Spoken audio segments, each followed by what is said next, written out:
When we think about the global spread of Islam, our minds often go to regions like the Middle East, North Africa, or Southeast Asia. But what many people don't know is that Islam also has a story in South Korea, a relatively recent yet fascinating journey shaped by war, migration, diplomacy, and modern globalization. Now, if we go all the way back, centuries ago during the time of the Silk Road, there's some evidence that Arab and Persian merchants may have reached the Korean peninsula, particularly during the Goryeo dynasty between 918 and 1392. But despite those early visits, no Islamic communities were ever established, and Islam didn't take root the way it did in neighboring regions like China. Fast forward to the early 20th century, during the Japanese occupation of Korea from 1910 to 1945. At that time, Islam was still virtually unknown to the Korean people.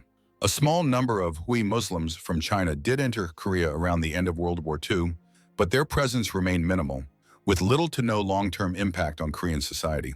The true beginning of Islam's presence in South Korea came during a major historical turning point, the Korean War from 1950 to 1953. Among the international forces that came to support South Korea was a brigade of Turkish soldiers, part of the United Nations coalition. These Turkish troops didn't just bring military support, they also brought their faith and culture. They built a small mosque, held regular Islamic prayers, and practiced their religion openly. Their behavior, especially their discipline, dignity, and spirituality, caught the attention of local Koreans. For the first time, Islam wasn't just an abstract concept, it had human faces, and those faces were kind, respectful, and deeply spiritual. Inspired by these Turkish soldiers, a small number of South Koreans converted to Islam, laying the groundwork for what would become the Korean Muslim community.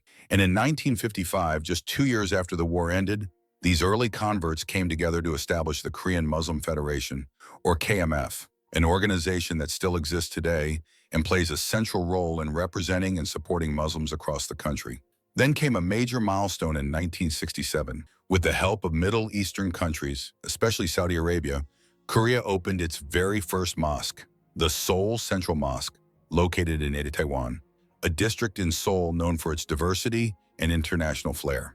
That mosque became the heart of Islam in Korea, serving not only as a place of worship, but also as a cultural and educational hub. From the 1970s onward, Islam began to quietly grow in South Korea. The global oil boom of the time encouraged South Korea to establish diplomatic and economic ties with Muslim-majority countries in the Middle East. Thousands of Korean workers traveled to places like Saudi Arabia, Kuwait, and the United Arab Emirates for job opportunities, and many of them were introduced to Islam during their time abroad. Some of them returned home not only with money, but with a new faith. At the same time, foreign Muslims began arriving in South Korea. Students, professionals, and laborers from countries like Pakistan, Bangladesh, Indonesia, and Malaysia came to study, work, or do business. With them, they brought Islamic practices, food, languages, and a vibrant multicultural presence that added to Korea's slowly growing Muslim fabric. Today, the Muslim population in South Korea is estimated to be somewhere between 150,000 and 200,000 people. That includes about 35,000 to 45,000 Korean converts, with the rest being foreign workers, students, business people, and long-term residents. While still a very small percentage of the overall population, their presence is becoming more visible and more understood. There are now mosques, prayer rooms, and Islamic cultural centers in many major cities, especially in areas with universities or international communities. Halal food is becoming more accessible, especially in places like Itaewon, and there's growing interest in interfaith dialogue and cultural understanding. Of course, Islam is still a minority religion in South Korea, and that comes with challenges. There are still misconceptions, social stigmas, and in some cases, discrimination. But things are changing. More Koreans are learning about Islam, and more Korean Muslims are speaking up, sharing their faith, their stories, and their hopes. What's even more encouraging is that South Korean institutions, especially universities, government offices, and cultural organizations, are starting to become more inclusive and supportive. International Muslim students are finding more welcoming environments, and tourists from Muslim countries are finding it easier to explore South Korea while maintaining their religious practices. So while the history of Islam in South Korea may be short compared to other regions, it's rich, dynamic, and still unfolding. It's a story of mutual respect, discovery, and quiet perseverance. And it reflects a broader truth about South Korea itself, that even in a society known for its deep-rooted traditions, there's always room for new communities to grow. Now let's talk about the current Muslim population in South Korea, a community that remains small in number, but increasingly visible and active in society. As of 2025, the total Muslim population in South Korea is estimated to be somewhere between 150,000 and 200,000 individuals. That might sound like a lot, but in the context of South Korea's population, over 50 million, it actually represents only around 0.15% to 0.2%. So yes, Muslims make up a tiny minority, but one that plays a quietly significant role in the country's growing diversity. Now, within this community, the majority are foreign nationals. These are people who have come to Korea from countries like Pakistan, Bangladesh, Indonesia, and a number of Middle Eastern nations. They arrive for many reasons. Some come to study, others to work in factories or in business, and many stay for the long term, making South Korea their home. Then there's the group that often surprises people, Korean converts to Islam. These are South Koreans, men and women, who've chosen to embrace Islam, often after personal reflection, travel, or friendships with Muslim peers.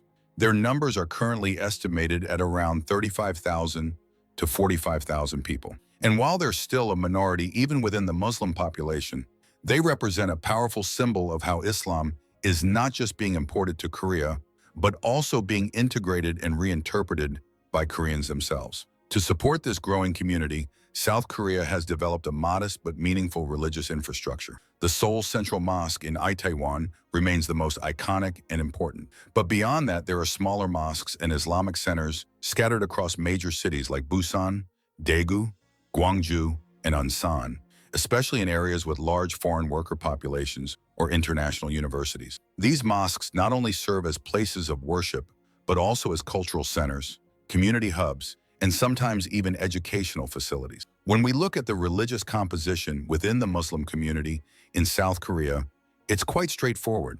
Like in most parts of the world, the majority of Muslims in Korea identify as Sunni. It's estimated that well over 99% of the Muslim population follows Sunni Islam. The Shia community in South Korea is extremely small, making up less than 1% of the total Muslim population. This mirrors the global distribution of Islamic sects, where Sunnis make up about 87 to 90%, and Shias about 10 to 13%. So in that sense, South Korea reflects global religious trends within Islam, even on a smaller scale. In everyday life, the differences between Sunni and Shia practices don't often come into focus in South Korea, simply because the community is so small and often unified by shared needs, like finding halal food, access to prayer spaces, or organizing cultural events. What matters more here is community solidarity, not sectarian division. So while Muslims in South Korea are a numerical minority, they are increasingly present in all walks of life, from students in classrooms to workers in industries, from small business owners to cultural ambassadors. And as South Korean society continues to globalize, this diverse and peaceful community is slowly but surely becoming part of the broader national fabric. To really understand Islam in South Korea, we need to go beyond numbers and look at how Muslims live their daily lives in a country where they represent a small but growing minority. And just like anywhere else in the world, their experiences vary depending on who they are, whether they're Korean converts, foreign students, blue-collar workers, or long-term professionals. So, where do Muslims in South Korea live? The answer is all across the country, but they tend to concentrate in areas where life is a little easier for practicing Muslims. Places with mosques or Islamic centers, university campuses, industrial zones, or international neighborhoods are where Muslim communities are most visible. The largest concentration is, unsurprisingly, in Seoul, the capital. In the Itaewon district, you'll find the Seoul Central Mosque, halal grocery stores, and restaurants serving everything from Pakistani biryani to Middle Eastern kebabs. Itaewon has become something of a spiritual and cultural home for Muslims in Korea, not only because of the mosque, but because it's a place where many foreigners and expats feel at home. Then there's Busan, a port city where both Muslim students and workers have found a growing halal infrastructure. Daegu, an industrial hub, is home to many foreign laborers and a prayer-friendly center. Gwangju stands out as a university town with a visible Muslim student population. And Ansan, just southwest of Seoul, has become a multicultural haven, known for its Indonesian, Bangladeshi, and Pakistani communities, many of whom work in factories or service industries. Now let's talk about daily routines. Muslims pray 5 times a day, and in larger cities like Seoul and Busan, it's becoming easier to find designated prayer rooms, or masalas, in universities, malls, and even some offices. In places where facilities don't exist, Muslims adapt, praying in their dorm rooms, quiet corners at work, or even outdoors if necessary. It's not always easy, but commitment to faith keeps people going. When it comes to food, it's another daily consideration. Halal restaurants are primarily centered around Itaewon and Seoul, but you'll also find spots in Busan and other international neighborhoods. These eateries often serve Middle Eastern, Indian, Pakistani, and Southeast Asian cuisine. Some larger chains like Emart or Costco have even started offering halal-certified products. But most Muslims still prefer to cook at home, sourcing halal meat from specialty butchers or importing it when necessary. In terms of work and study, the community is incredibly diverse. You'll find students from countries like Malaysia, Indonesia, and Pakistan, many of whom are pursuing degrees in Korean universities, often through scholarships. Others are factory workers, particularly in Gyeonggi and Gyeongsang provinces, working in electronics, textiles, or heavy industry. There are also engineers, software developers, English teachers, and even diplomatic staff from Muslim-majority countries, especially in Seoul. Culturally, you'll see a mix of traditions. Korean Muslims and many Muslim women maintain modest dress, with the hijab being more common in cities, but sometimes drawing curiosity in smaller towns. Major festivals like Ramadan and Eid al-Fitr are observed with community prayers, special meals, and gatherings, especially at the Seoul Central Mosque, where hundreds come together to pray and celebrate. Community-wise, there's real effort being made to support each other. The Korean Muslim Federation, or KMF, organizes Friday prayers, Islamic education programs, and interfaith events. Many children attend weekend Islamic schools, while Korean converts often turn to local Dawah groups like the Islamic Dawah Center Korea for guidance and spiritual support. Of course, life isn't without its challenges. Muslims in South Korea still deal with a general lack of public awareness about Islam. In some areas, it's hard to find halal food or a prayer space. And although most interactions are friendly, some Muslims do encounter social curiosity, misunderstanding, or even mild prejudice. Practicing Islam in a non-Muslim society requires adaptation, whether that means fasting during long work hours in Ramadan or discreetly performing prayer in public. But despite these difficulties, many Muslims in South Korea say they experience a high level of religious freedom. Korean society is becoming more open, curious, and respectful of different beliefs. Universities in particular are leading the way in inclusivity, offering halal meal options and prayer facilities for international students. And most importantly, the number of Korean converts to Islam is slowly increasing, especially among young people searching for meaning, purpose, or spiritual peace. So while Muslims in South Korea are still a small minority, their everyday lives reflect resilience, adaptation, and quiet dignity. And as South Korea continues to grow as a global hub, the Muslim presence, once unfamiliar, is gradually becoming part of the country's multicultural future. While South Korea is often praised for its modernity, its safety, and its technological advancement, the reality is that Muslims living in South Korea still face a range of challenges, both big and small. These aren't always the result of hostility or discrimination. Often they come from a lack of awareness and the simple fact that Islam is still a relatively unfamiliar religion in Korean society. But for the country's Muslim population, these challenges can make daily life complicated and sometimes even isolating. One of the most common difficulties Muslims face is limited access to prayer facilities. Outside of major cities like Seoul, Busan, and Ansan, finding a mosque or even a small prayer room can be incredibly difficult. That means Muslims often have to search for quiet corners, adapt their prayer schedules, or go long periods without access to appropriate prayer spaces. Workplaces, public schools, and rural areas almost never offer space for daily prayers. And even in universities, unless it's an international institution, accommodations are rare. And when it comes to Friday prayers, many have to travel long distances to reach a central mosque, something that's nearly impossible for those with strict work hours. Then there's the issue of halal food. In Seoul, particularly in Itaewon, Halal restaurants and grocery stores are available, but even then the options are limited and often expensive. Step outside the capital and the situation becomes much more difficult. Halal meat can be almost impossible to find, and Muslims often resort to vegetarian diets or home cooking, using imported or carefully sourced ingredients. Schools, hospitals, and public institutions don't offer halal meal options, which means Muslim students, patients, or inmates often have no choice but to compromise on their dietary requirements. Socially, the situation is also challenging. Because Islam is not widely understood in South Korea, Muslims frequently encounter misconceptions and stereotypes. There's a general curiosity about Islam, but this can sometimes come with ignorant assumptions, particularly around topics like terrorism or gender roles. Muslim women who wear the hijab often face stares, inappropriate questions, or even discrimination in public spaces and job interviews. Korean converts to Islam, in particular, can face rejection from their families or pressure to abandon their new faith altogether.